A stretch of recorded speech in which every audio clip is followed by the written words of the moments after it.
Between 1945 and 1975, Indochina was racked by one of the longest and most bitter wars of the century.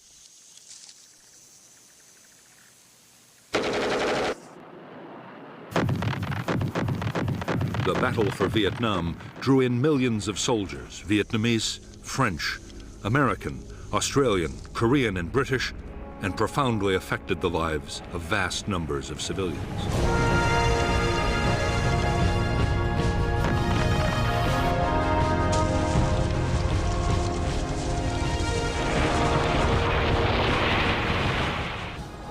The American War, which lasted from 1960 to 1975, was a conflict fought with extreme ferocity and destructiveness.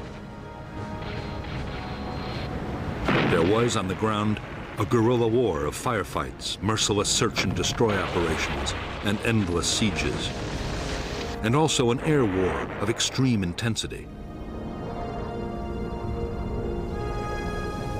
8 million tons of bombs wrought havoc on the landscape and people.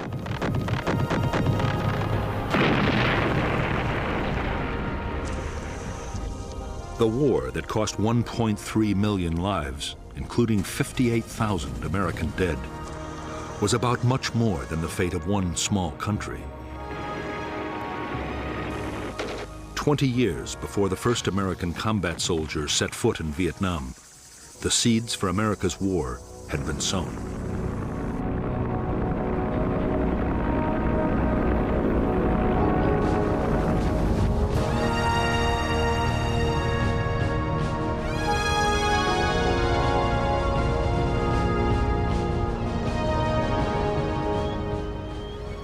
With the partitioning of Europe, east and west, after World War II, the Western powers were on the alert for communist gains in the territories of the old empires. Soviet expansion in Europe was perceived as the greatest threat.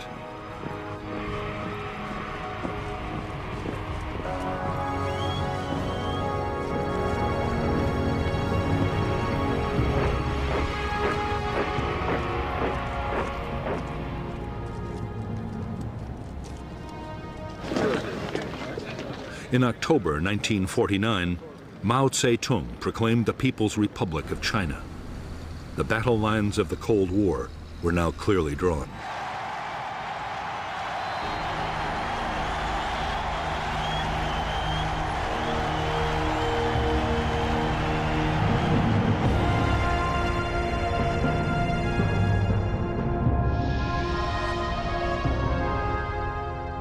To American strategists, the communist victory in China fueled the fear of Soviet and communist expansion.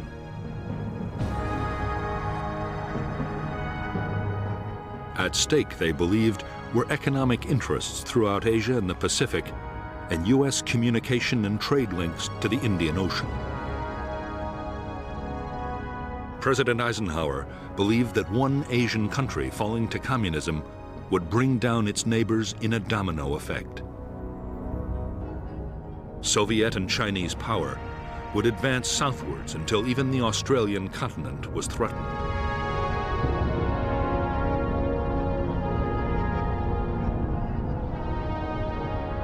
It was Indochina that seemed to hold the key to the future of southern Asia.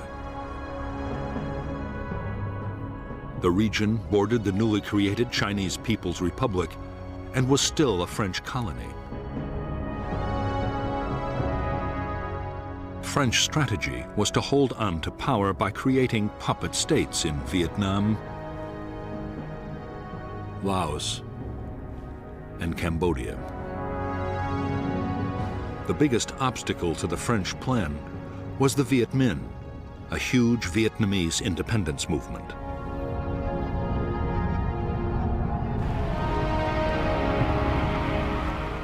In September 1945, under the leadership of Ho Chi Minh, the Vietnamese League for Independence, known as the Viet Minh, took Hanoi from the Japanese occupying forces and declared independence for the Democratic Republic of Vietnam. In the south, the Japanese surrendered to the British. However, France still considered Vietnam her colony. General Gracie, the British commander, ordered the Japanese rearmed to fight the Viet Minh to retake the colony. Thus the French Indochina War began.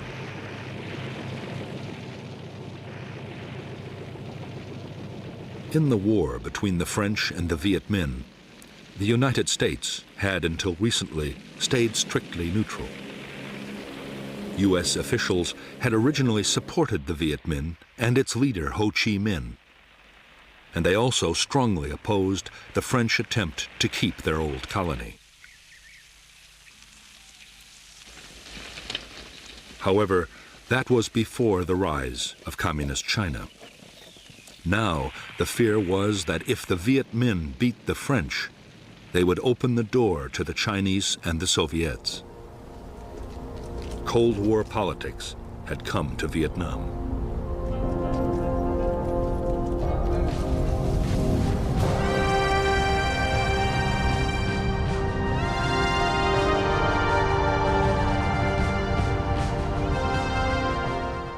The Soviet Union and China recognized the Viet Minh as the only legitimate government of Vietnam in January 1950.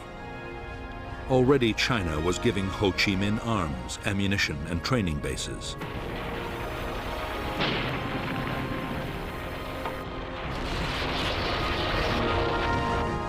The United States, for its part, recognized a French creation, the State of Vietnam, and U.S. President Harry Truman approved a program of military and economic help. But even before the order was signed, the situation changed dramatically.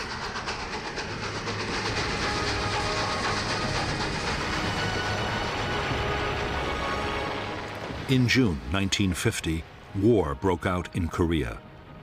Communist northern forces, backed by the Soviet Union and China, invaded the South, and the U.S. sent troops to intervene.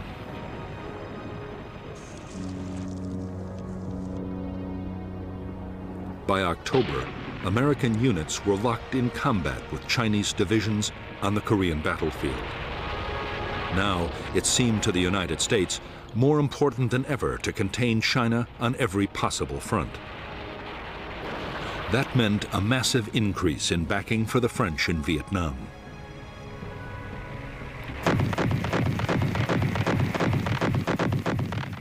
By 1953, a year into the presidency of Dwight D. Eisenhower, U.S. support for the French war against the Viet Minh had turned into a flood of arms and cash. The United States paid 3/4 of the cost, a staggering $1 billion in 1954.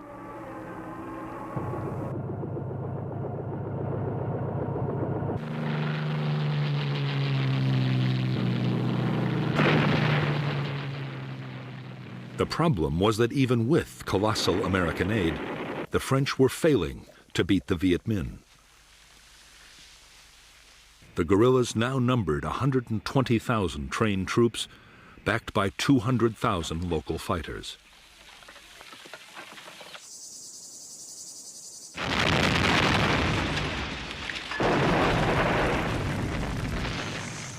As French casualties passed 50,000, in France, the public grew weary of the seemingly endless war.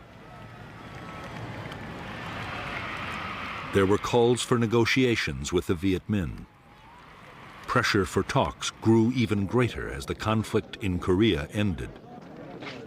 But Eisenhower and his Vice President Richard Nixon were dead set against any compromise.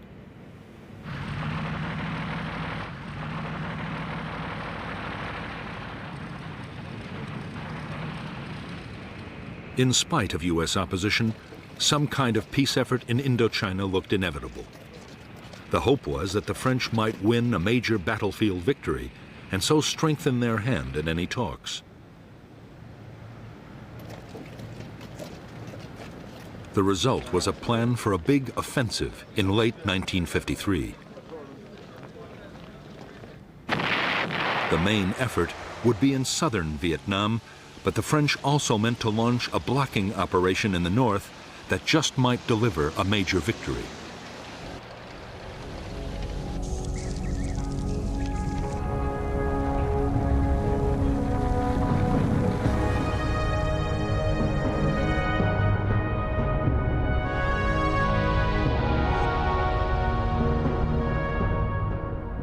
By now, vast tracts of French Indochina had fallen under Viet Minh control.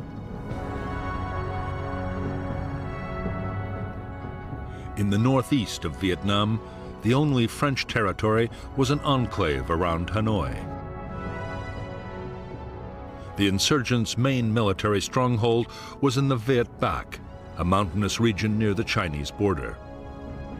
To the Viet Minh, already in control of vast areas of Laos, its royal capital, Luang Prabang, offered a tempting target, and the French were keenly aware of the danger.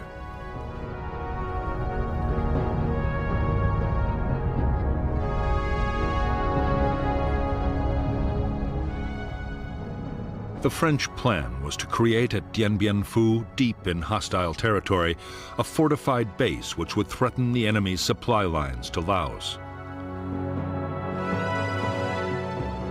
Just as important, the fort might act as bait, luring the Viet Minh to attack with their best troops. The base could be supplied from Laos overland, and it could also be reinforced by air. The result they hoped for would be a set-piece battle that would allow superior French firepower to inflict a decisive defeat on the Viet Minh.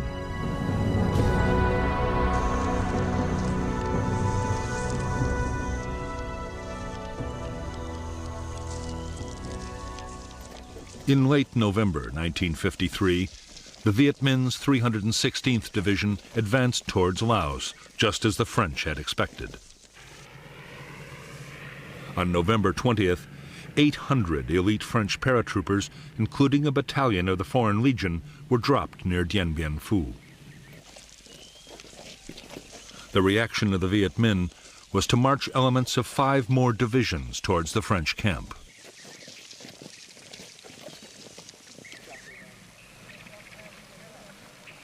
The French paratroopers at Dien Bien Phu quickly set about building fortifications and an airstrip. The idea was to mount offensive sweeps into the surrounding area, but soon the French were forced to think again.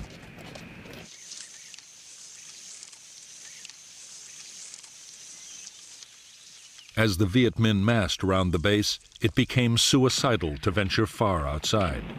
Within 2 months, as the noose around Dien Bien Phu was drawn ever tighter, even a fighting withdrawal was no longer an option for the French.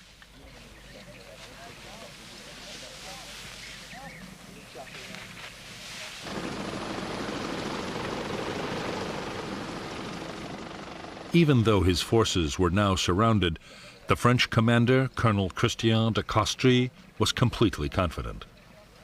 He was certain that aircraft could supply all the base's needs. Only enemy artillery posed any real danger.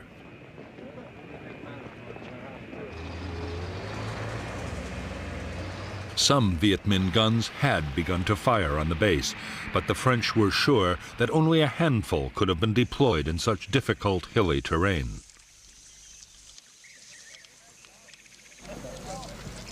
As for Viet Minh supplies and reinforcements, French air power would make sure they never reached Dien Bien Phu.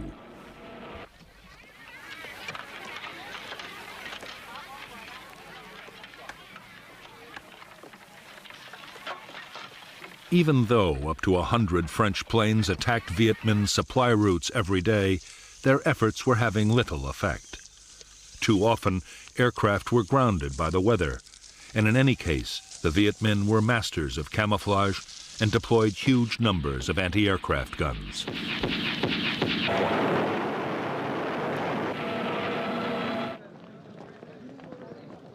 In a massive effort over several months, General Voi Nguyen Giap, the Viet Minh commander, used 50,000 support troops to deploy more than 200 artillery pieces and anti-aircraft guns and a vast supply of ammunition around Dien Bien Phu. It was one of the most extraordinary feats of logistics in military history. To the 10,000 French now inside the base, the realization that they were surrounded by field guns and mortars and 4 deadly Soviet Katyusha rocket systems came as a dreadful shock.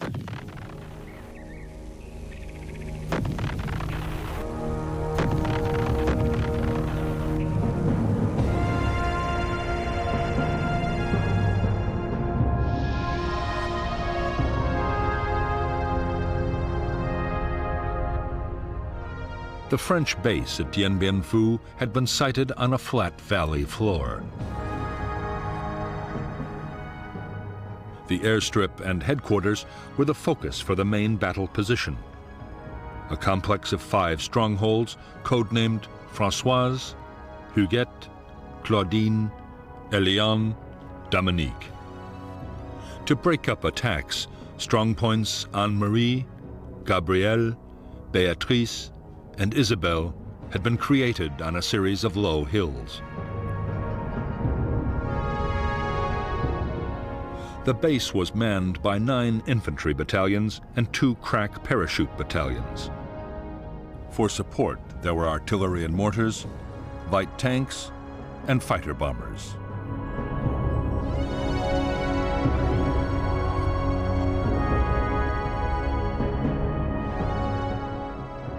By early March 1954, 49,000 Viet Minh had deployed around Dien Bien Phu. 3 infantry divisions and 2 independent regiments were supported by the field guns of the 351st Heavy Division on the hills to the east, and by heavy mortars on all sides. Anti-aircraft guns were secretly placed to cover the air routes in and out of the valley.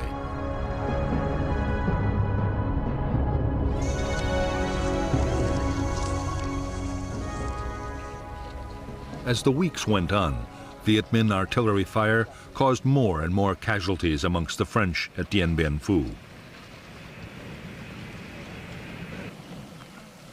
The fortifications had never been meant to withstand heavy artillery, and the French were horrified to find that neither counter-battery fire nor airstrikes were able to silence the enemy guns.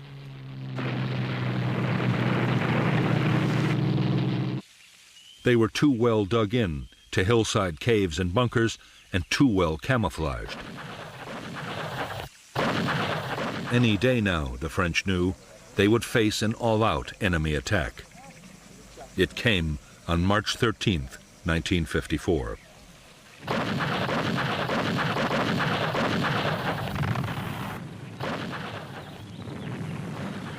The Viet Minh assault began with a massive artillery bombardment. French gun positions in the central area were hammered. In 3 days, after repeated human wave assaults and hopeless French counterattacks, the Viet Minh took the northern strongpoints of Béatrice, Gabrielle, and Anne-Marie.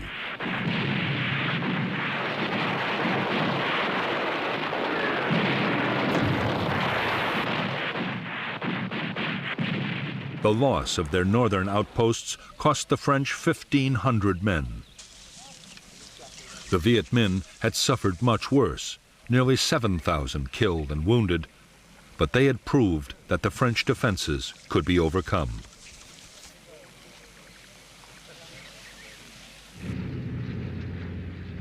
They had also closed down the base's main airfield for good. The French would now have to depend on parachute drops for supply and reinforcement.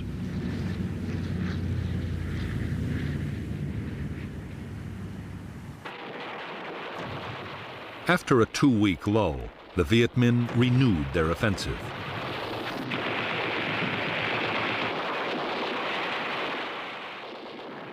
The battle raged for a fortnight, with the French contesting every foot of ground.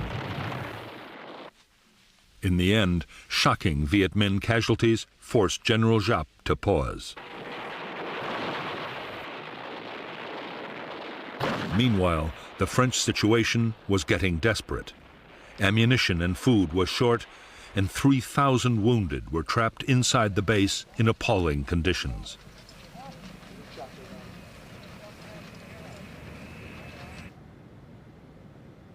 With disaster looming on the battlefield, the French appealed to the United States for help.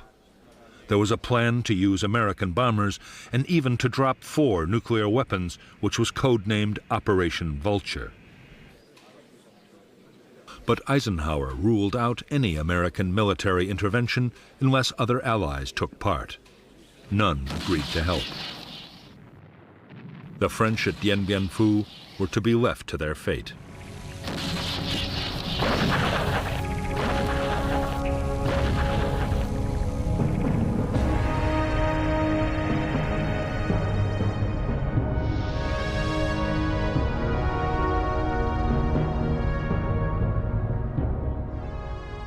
Although the outpost Isabelle was still in French hands, it was by now cut off from the central stronghold at Dien Bien Phu.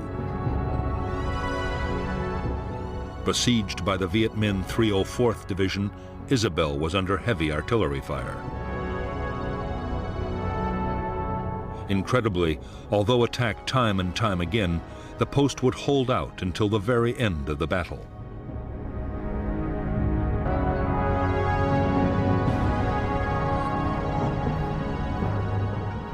In the central sector, strong point Françoise had been abandoned, and the Viet Minh had captured Dominique along with part of Elian and Huguet.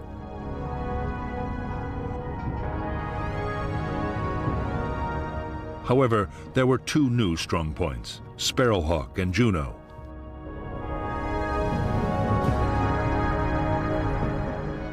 Meanwhile, the Viet Minh had adopted new tactics in an attempt to reduce their terrible casualties. Secretly, they had dug more than 50 miles of trenches, creeping right up to the French perimeter. The final Viet Minh assault came on the night of May 1st, 1954.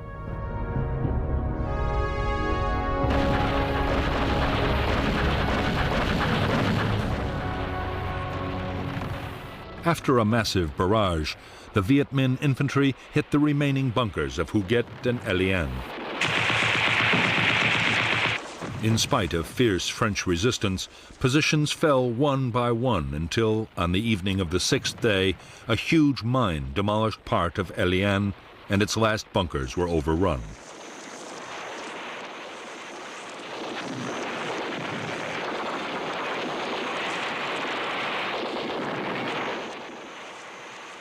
At 5:30 p.m. on May 7, 1954, Vietnamese forces occupied the French command post, and the French commander ordered his troops to cease fire.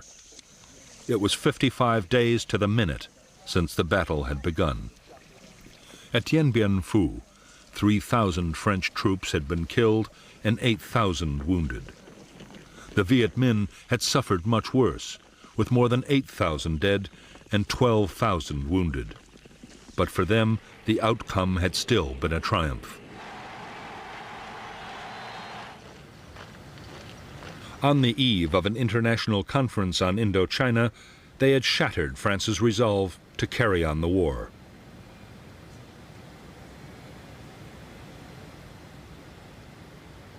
The Viet Minh expected that the negotiations at Geneva would open the way for full Vietnamese independence and a major role for them in running the new country.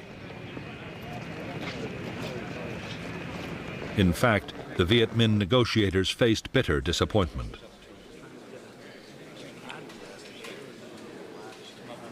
Behind closed doors, Chinese Prime Minister Zhou Enlai struck a deal with the French and forced Ho Chi Minh to agree that the country be divided into two zones.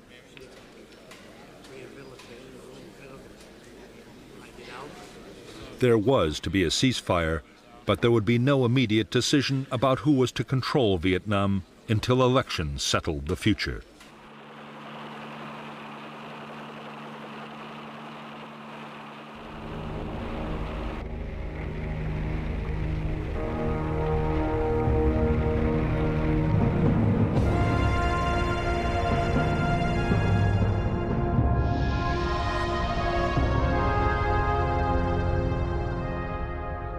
After Dien Bien Phu, the Viet Minh had controlled nearly 3/4 of Vietnam and parts of Laos and Cambodia.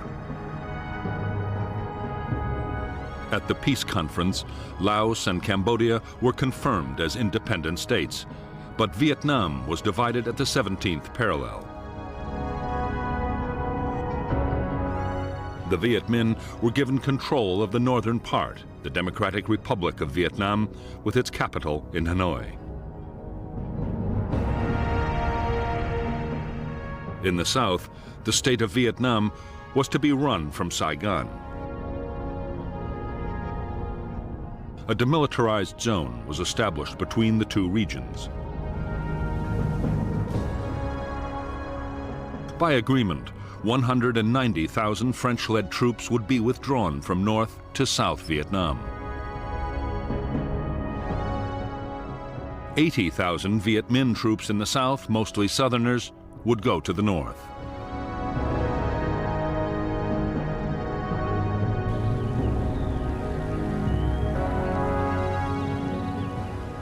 For the French, the prospect of withdrawing from the northern part of Vietnam was deeply humiliating. However, they still assumed France would continue to play a major role in the south. The illusion would not last for long. France's role was already being taken over by the United States.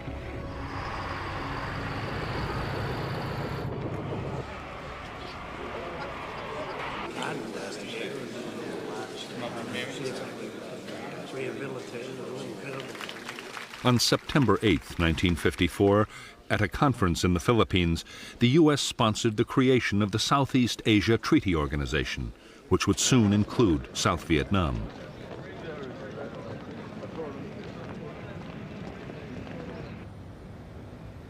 The Americans were now dealing directly with the new South Vietnamese government, led by Prime Minister Ngo Dinh Diem. They had begun to bypass the French completely.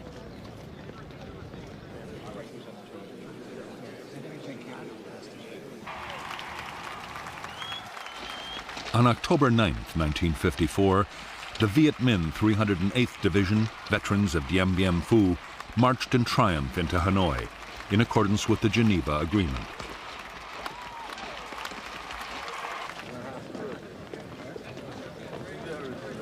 At the same time, the last French troops in the north prepared to leave.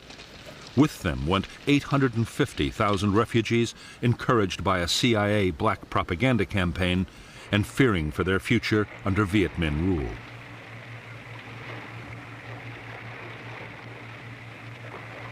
Before the very eyes of the French and the Vietnamese people, Vietnam was crystallizing into two separate states, each with its own government, its own army, and its own Cold War allies.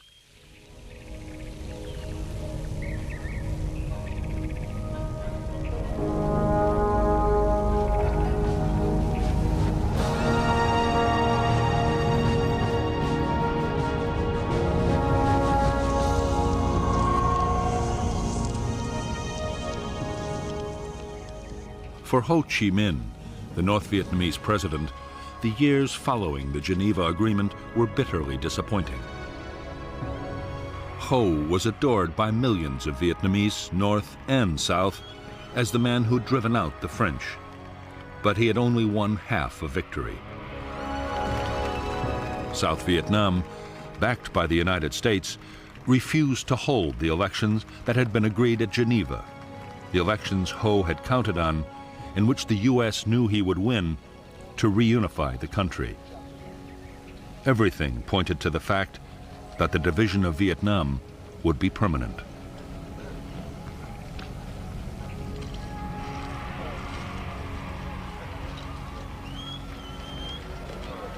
As a nationalist and founder of the Indo-Chinese Communist Party, Ho Chi Minh was fast transforming North Vietnam.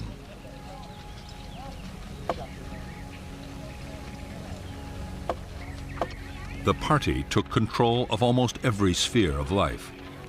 The reconstruction of the war-ravaged economy was pushed ahead at incredible speed.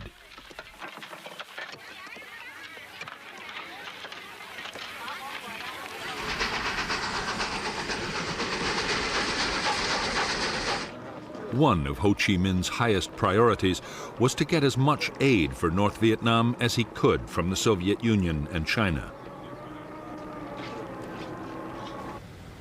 In July 1955 in Moscow, he won promises of cash help for the North to stave off a food crisis. The Russians also pledged to send technicians and military advisors. At the same time, China meant to match or even better the Soviet offer.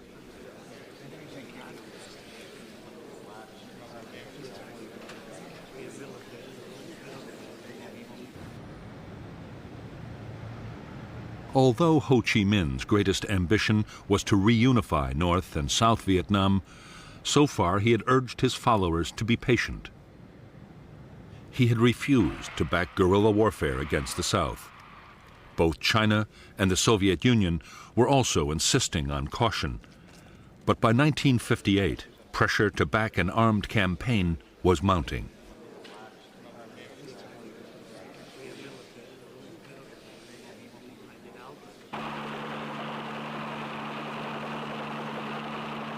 The tens of thousands of southern Viet Minh soldiers who came north after the Geneva Accords were by now restless and homesick. There was more pressure from inside the South, where the Viet Minh that had stayed behind were being wiped out by the new regime.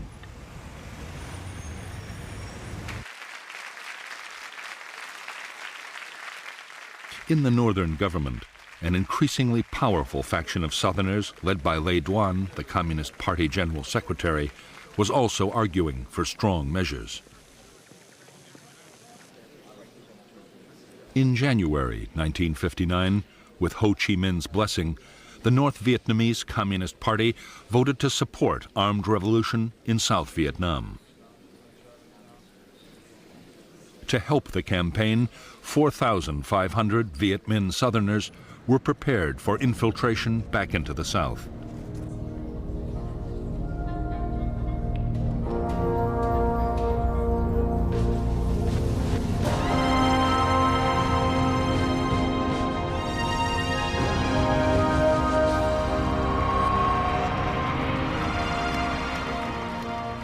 By 1957, 2 years after taking power in South Vietnam, Ngo Dinh Diem had impressed the United States. He had used the army forcibly against gangsters and armed religious groups. It had looked for a while as if President Diem could create a viable non-communist state in South Vietnam and win the support of the southern people.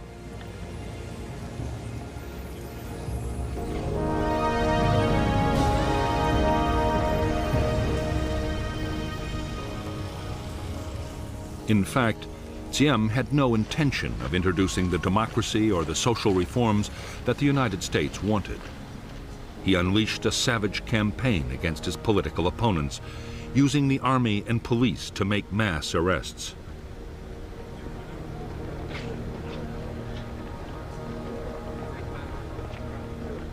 There was widespread torture and summary executions.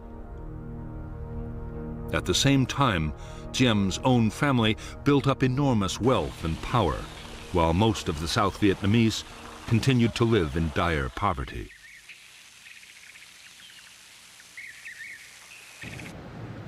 By September 1960, to the immense frustration of the United States, which was pouring in aid, Diem's regime was detested by vast numbers of South Vietnamese.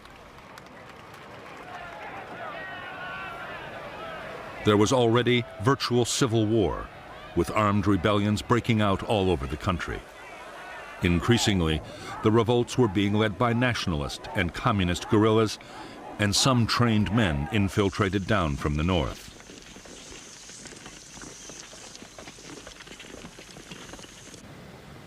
Over 12 months, 1,400 local government officials and civilians were killed, and a further 700 kidnapped.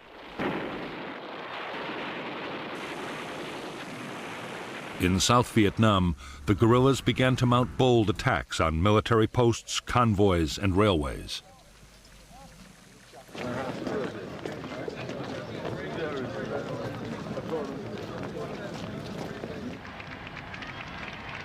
As events in South Vietnam spiraled towards chaos, in January 1961, John F. Kennedy took office as the 35th President of the United States. Almost at once, Kennedy faced a series of Cold War crises. Soviet Premier Nikita Khrushchev was preparing to resume atmospheric testing of atomic weapons. Khrushchev also promised to increase Russian support for communism around the world.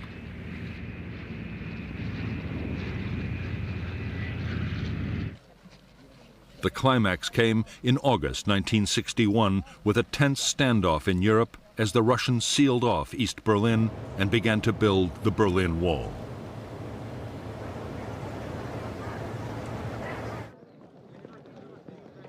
Kennedy's reaction to the sense of mounting threat was to order a massive strengthening of American defenses.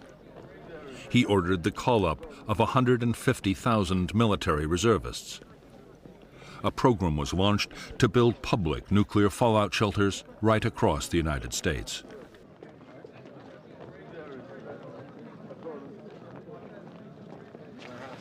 There was a surge in arms production, especially of strategic nuclear weapons.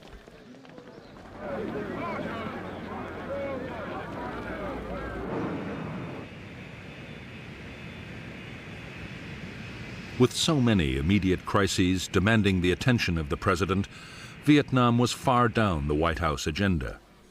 All the same, concern was growing. The South Vietnamese guerrillas were now 17,000 strong. In September 1961, there were 450 attacks, some involving hundreds of guerrillas at a time.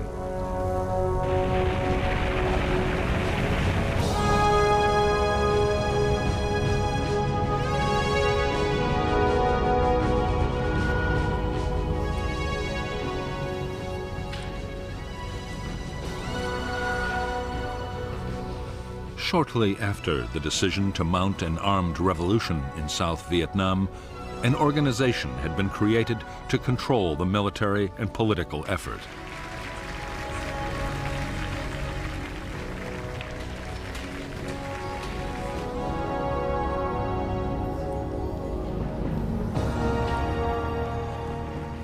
This organization, the National Liberation Front, represented a wide range of political, ethnic, and religious groups.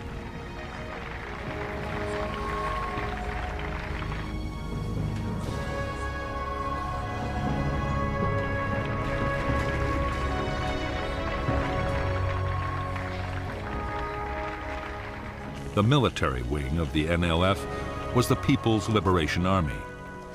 The army included guerrillas who had been sent down from North Vietnam, Viet Minh veterans, and local armed groups.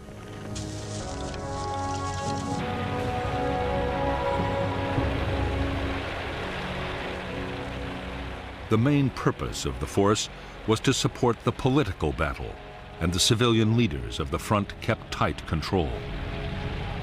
President Diem christened them the Viet Cong, the Vietnamese Communists, and the name stuck. The Viet Cong meant to follow the same kind of political and military strategy that had won the war against the French. Politics, diplomacy, and violence would be carefully coordinated so each always worked with the others. For the time being, military activity would take second place to the political effort. Many hoped that a full-scale war would never be necessary. Others, particularly those closely connected with the North, saw a military campaign as the key to victory and expected it to pass through 3 critical stages.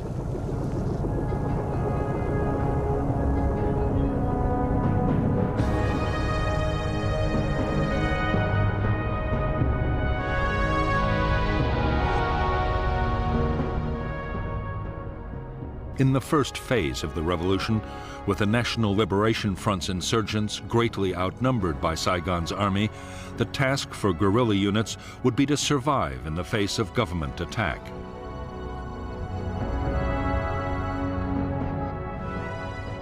Safe base areas would be created as defensive sanctuaries and as springboards for small-scale guerrilla attacks. In the second phase, the insurgents would deploy larger units and would seek out bigger battles. The opposing forces would be more evenly balanced, and under relentless pressure, the enemy would become defensive and static.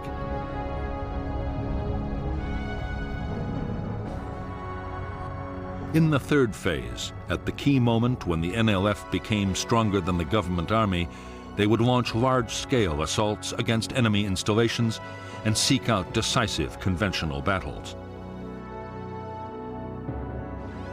This phase, the general offensive, combined with uprisings in the cities and towns, would bring the downfall of the Saigon regime and the reunification of Vietnam.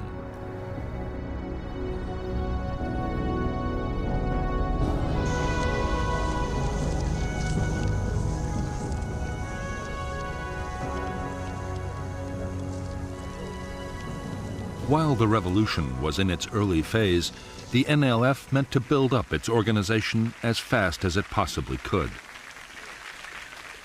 Political agents founded dozens of associations to bring every kind of support into the movement.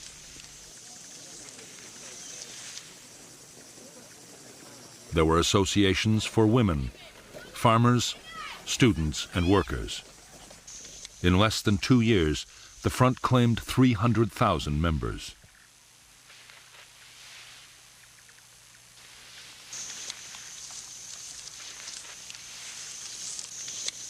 At the same time as it built up grassroots support, the NLF meant to intensify its military operations. Bigger attacks on government forces would gain the movement prestige. Meanwhile, intensive training and preparation by North Vietnamese officers would forge the Viet Cong into an efficient and formidable fighting machine.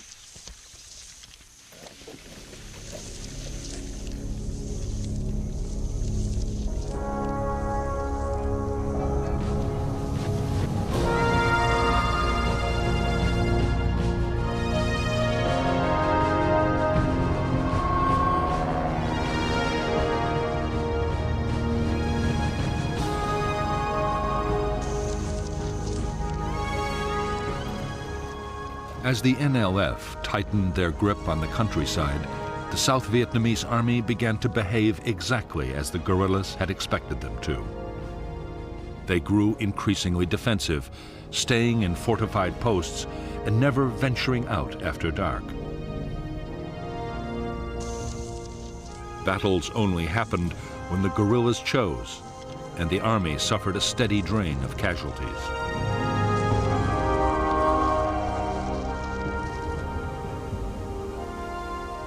By now, there were 900 American military advisors in South Vietnam, charged with building up and training the South Vietnamese armed forces. They were appalled by the Army's dismal performance against the guerrillas, but saw no reason why the South Vietnamese shouldn't be able to cope. What they wanted was a much more aggressive approach.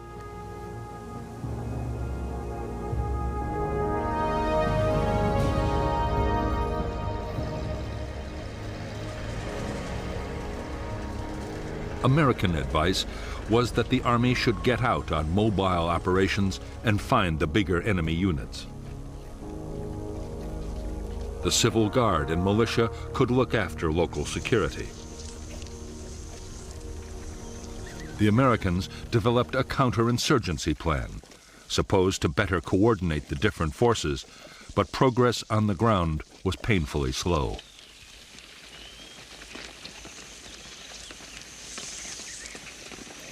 While the handful of American personnel struggled to improve the situation inside South Vietnam, in Washington, military planners worried about the external threat.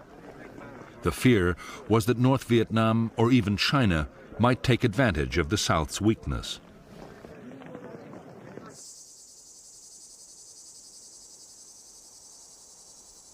Already, with the approval of the White House, a contingency plan had been drawn up for putting in American combat troops if an invasion looked imminent.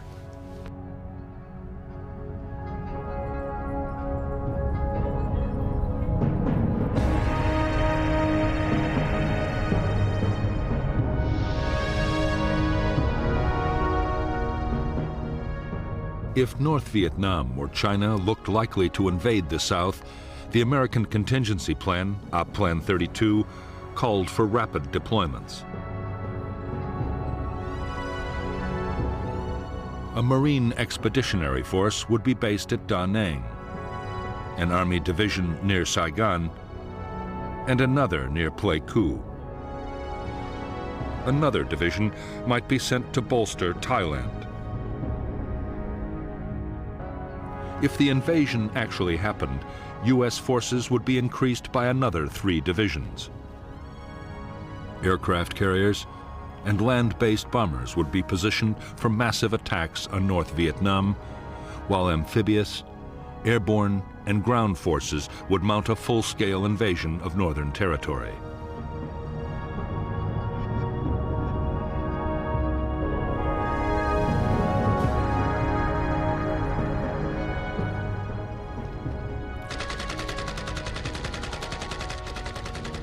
By now, the guerrilla war in South Vietnam looked so dangerous that American military planners believed the country might collapse even without a northern invasion. The Joint Chiefs of Staff, the President's military advisors, argued that the best option was to implement Op Plan 32 anyway and put 3 divisions into South Vietnam. The first 20,000 men would show the United States was serious. They believed the rest, up to 70,000 troops, would be enough to clean up the guerrilla threat altogether.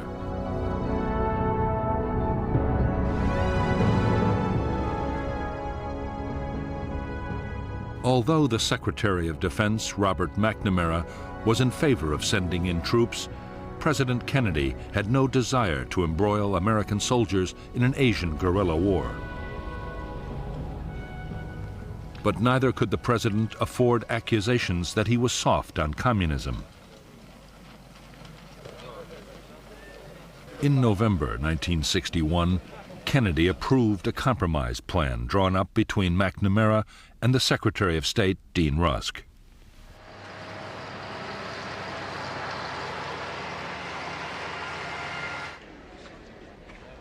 Phase 1 of the Vietnam Plan would see a big increase in financial support for the South Vietnamese Army.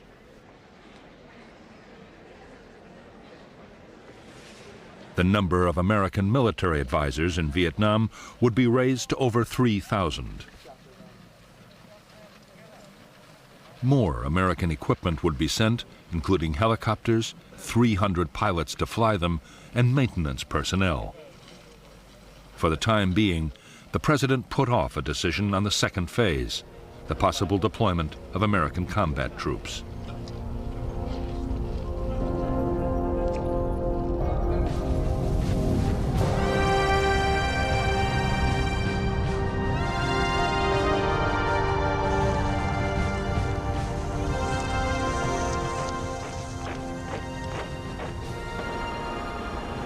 By the end of 1961, the South Vietnamese Army was being expanded to 200,000 men. South Vietnam also had Marine units, a small Air Force flying American aircraft, and a Navy for coastal patrol. As well as the regular armed forces, there was the 68,000-man paramilitary Civil Guard and various local militia.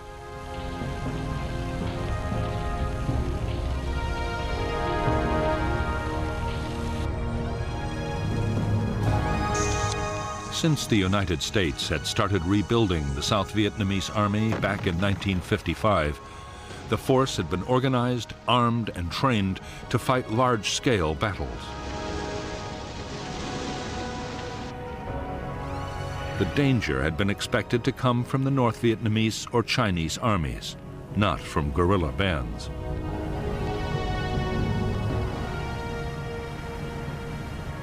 Commanders had been taught to mount big operations and to use massive firepower wherever they could. In fact, the South Vietnamese Army's entire structure and military doctrine had been copied wholesale from the United States Armed Forces.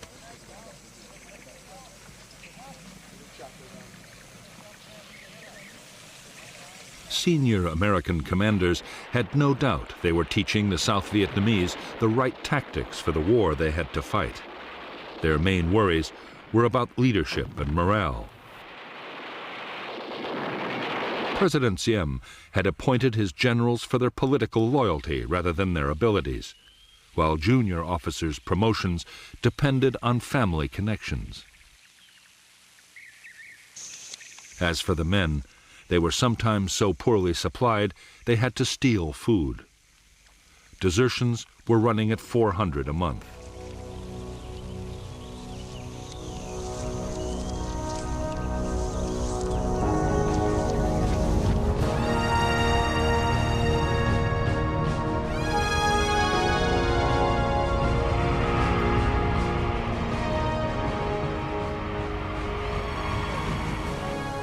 As the NLF guerrillas began recruiting and training all over South Vietnam, they quickly built up their combat forces to 17,000 men and women.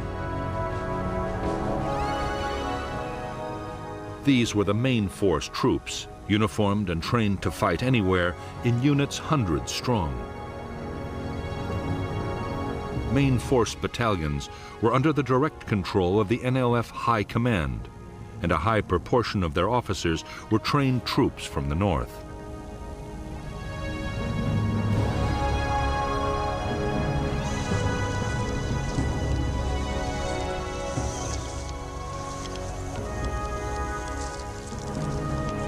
The NLF were also creating regional and local forces. Regional troops were controlled by district commanders. They were less well armed and trained than the main forces, but their scattered units could come together to create powerful formations whenever they were needed.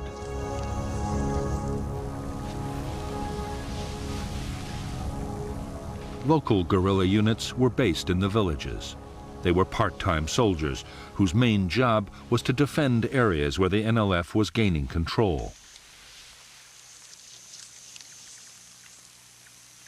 In villages where the movement's influence was weaker, they served to intimidate opponents and show the wishes of the NLF were always to be taken seriously.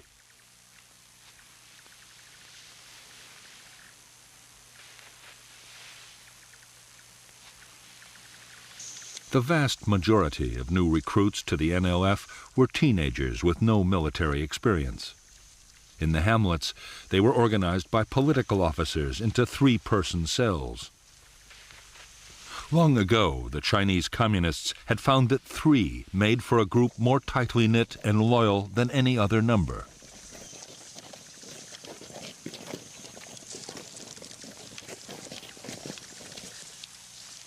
Although some weapons from the north, including Chinese mortars and machine guns, were beginning to reach NLF units, most guerrillas had to use whatever they could get.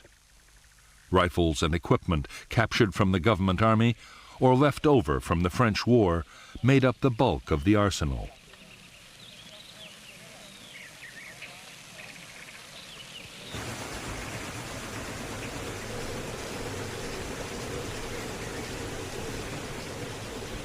There were also secret factories making small arms and turning out grenades and mines in enormous numbers.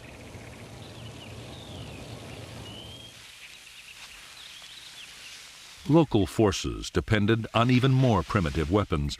Some were designed mainly to frighten intruders, but others were extremely dangerous. Punji traps, sharp spikes hidden in pits, could easily disable an enemy soldier. Punjis were often contaminated to increase the risks of infection.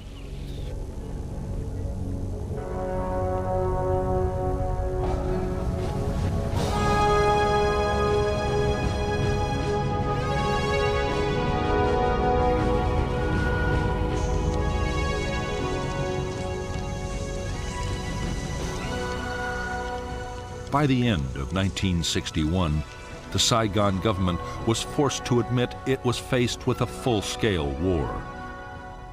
Every week, over 1,000 people were being killed.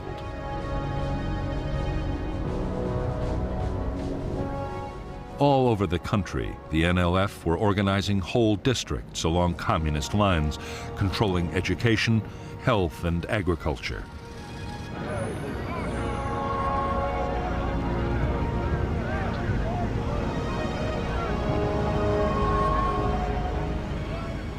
There were whole areas which had seen no government troops or officials for years.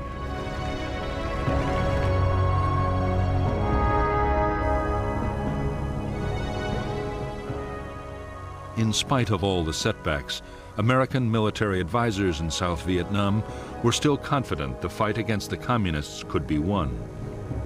By this time, they themselves were getting more deeply involved in the battle. Advisors were strictly forbidden to engage in actual combat, but the reality of war was starting to take over.